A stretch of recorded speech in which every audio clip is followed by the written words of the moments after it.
میں سمجھتا ہوں یہ ایک شرمناک حقیقت ہے کہ چیف جسٹس آف پاکستان نے پرائم منسٹر شہباز شریف جو جعلی وزیر اعظم ہے اس کے ساتھ ملاقات کی.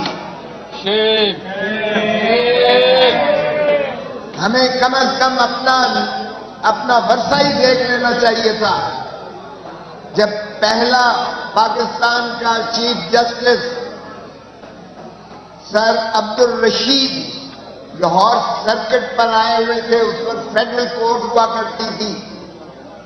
یہ سپریم کورٹ 1956 میں بعد میں آئین کتابیں بنی تھی.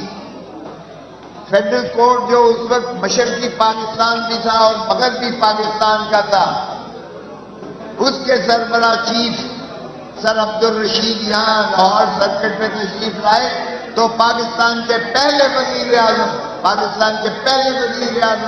لیاقت علی خان نے استدعا کی کہ میں چیف جسٹس آف پاکستان سے ملنا چاہتا ہوں، ملاقات کرنا چاہتا ہوں، اور سیکرٹری سپریم کورٹ کے چیف جسٹس کو مراسلہ لکھا. جواب دے کے کیا ملا؟ چیف جسٹس نے کہا، اور یہ ہوتی ہے انڈیپینڈنس آف جوڈیشری، یہ ہوتی ہے عدالت کا نظام عدل، کہ چیف جسٹس اس وزیر اعظم کو جو غیر متنازع تھا، جو قائد اعظم محمد علی جناح کا دست راست تھا، جو آزادی کا علمبردار تھا، اس کو بھی اس نے انکار کر دیا ملنے سے، اور لکھا کہ چیف جسٹس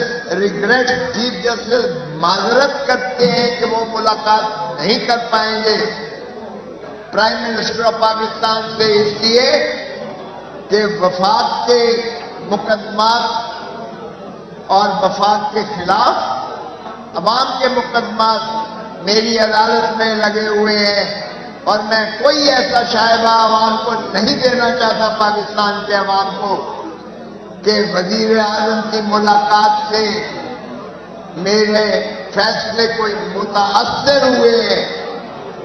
تو یعنی جو اصول ہے کہ انصاف صرف کرنا نہیں چاہیے، انصاف ہوتا ہوا نظر بھی آنا چاہیے. Justice should not only be done but it should be seen to be done.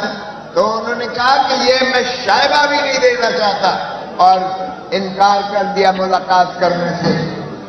اور تم کیسے چیف جسٹس آف قاضی فائز علی صاحب کہ جس کے خلاف شکایت کر رہے ہیں 6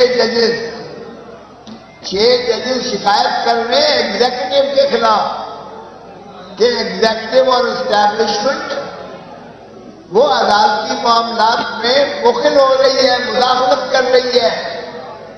اور ججز نے لکھا اس میں کہ ہمارے تو بیڈ روم میں بھی انہوں نے ویڈیو اور آڈیو کیمرے لگائے ہوئے ہیں.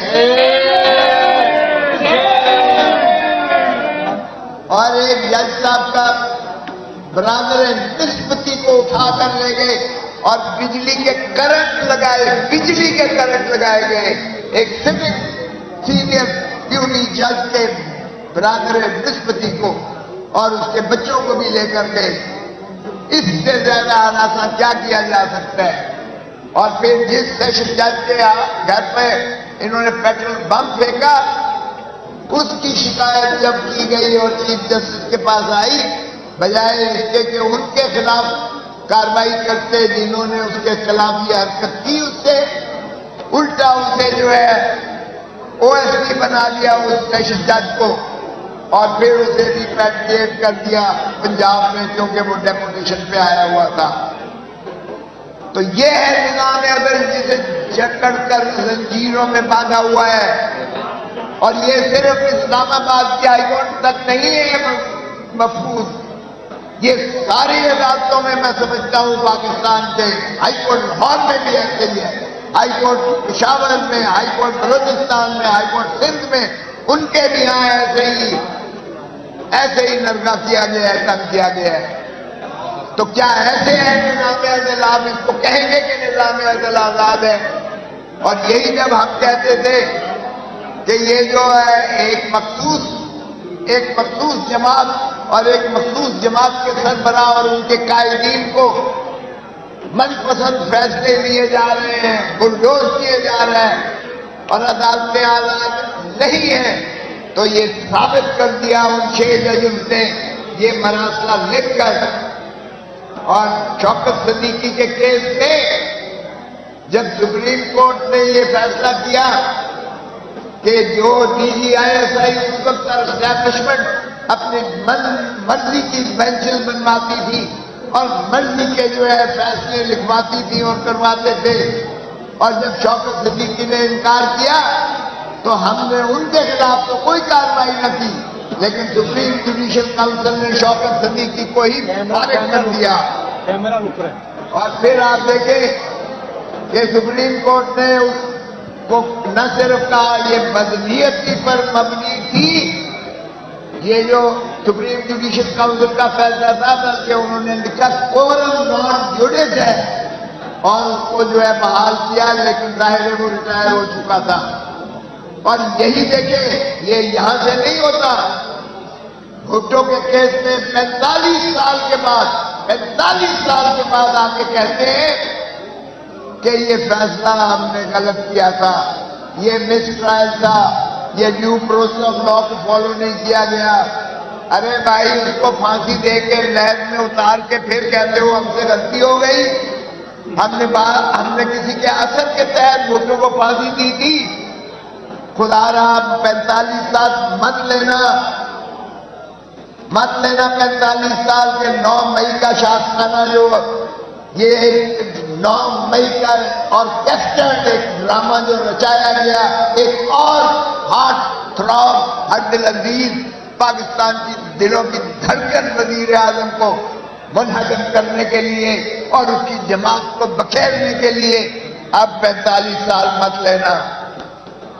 انصاف کرو، انصاف کی متمنی ہے قوم، انصاف کی متلاسی ہے، انصاف کی متمنی ہے، متجسس ہے اور مستمت ہے۔ اور آپ کا کیا خیال ہے کہ یہ جو لالی پاپ دیا ہے وزیر اعظم نے، شرم آنی چاہیے۔ پہلے لکھتے ہیں کہ یہ نامناسب تھا جو 6 ججوں نے یہ مراسلہ لکھا ہے، یعنی فیصلہ حکومت نے پہلے ہی دے دیا کہ یہ غلط لکھا گیا ہے، یعنی 6 ججز کو الٹا انہوں نے کٹہرے میں کھڑا کیا ہے۔ اور پھر ایک ریٹائرڈ جج سپریم کورٹ کے چیف جسٹس ریٹائرڈ کو سول کمیشن بنا دیا ہے۔ آپ سب وکیل ہیں، جب ایک جج فیصلہ کرتا ہے تو سپریم کورٹ کے 2 جج سن سکتے ہیں، جب 2 جج یہاں فیصلہ کرتے ہیں تو سپریم کورٹ کے 3 جج سنتے ہیں بیٹھ کر، یا 5 جج سنتے ہیں۔ اور یہاں تو 6 ججز کہہ رہے ہیں ہمیں انصاف دو۔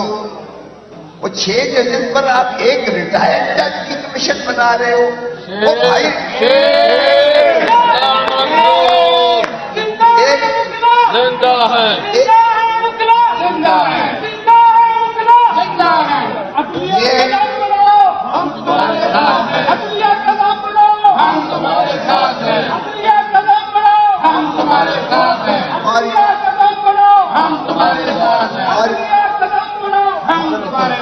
اور یہ ایک ریٹائرڈ جج صاحب کا بھی ذرا میں بتا دوں یہ کس طرح چنا گیا ہے۔ میں جب صدر تھا ہائی کورٹ باہر میں ملتان میں، تو یہ وہاں موصوف پریکٹس کرتے تھے۔ ان کا ووٹ اسسٹنٹ ایڈوکیٹ جنرل کے لیے انہوں نے مولوی عثمان انصاری کو دیا، جو کہ جنرل ضیاء الحق کا بڑا قریبی تھا۔ اس کے افزانے میں انہیں اسسٹنٹ ایڈوکیٹ جنرل بنایا گیا۔ پھر ان کو جو ہے یہ کرتے کرتے جب یہ ماشاءاللہ جج بن گئے تو انہوں نے نواز شریف کا 8 سال کی کنڈون کی ڈیلے، 8 سال کی آج تک تاریخ میں نہیں ہوا، 8 سال کی ڈیلے کنڈون کر کے انہوں نے نواز شریف کو بری کیا سپریم کورٹ میں۔ پھر صرف بری نہیں کیا، شہباز شریف کی نااہلی کو انہوں نے نظر ثانی میں ریویو میں انہوں نے جو ہے ریسٹور کیا اس کو اور بحال کر کے اس کو وزیر اعلیٰ یہاں بنوایا۔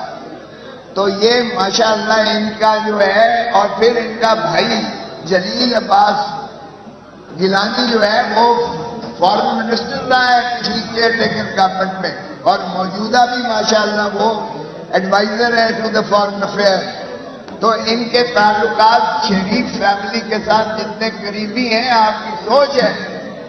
اور پھر آفرین ہے اس کے بیٹے کو جس نے لیٹر لکھا ہے، باقی وکلاء کے سمیت لیٹر لکھا ہے کہ نہیں، ججز کا جو ہے ایک پورا کنسورشیم بننا چاہیے اور کنونشن ہونا چاہیے.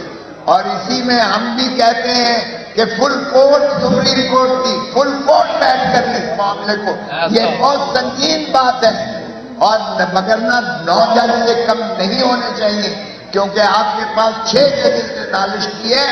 یہ ہو نہیں سکتا ہے کہ ایک ریٹائرڈ جج اسے سنے، اور ریٹائرڈ جج بھی وہ جو ماشاءاللہ اتنا کمپلائنٹ ہے کہ اس سے کچھ بھی لکھوایا جا سکتا ہے. یہ مٹی پاؤ ہم نہیں ہونے دیں گے.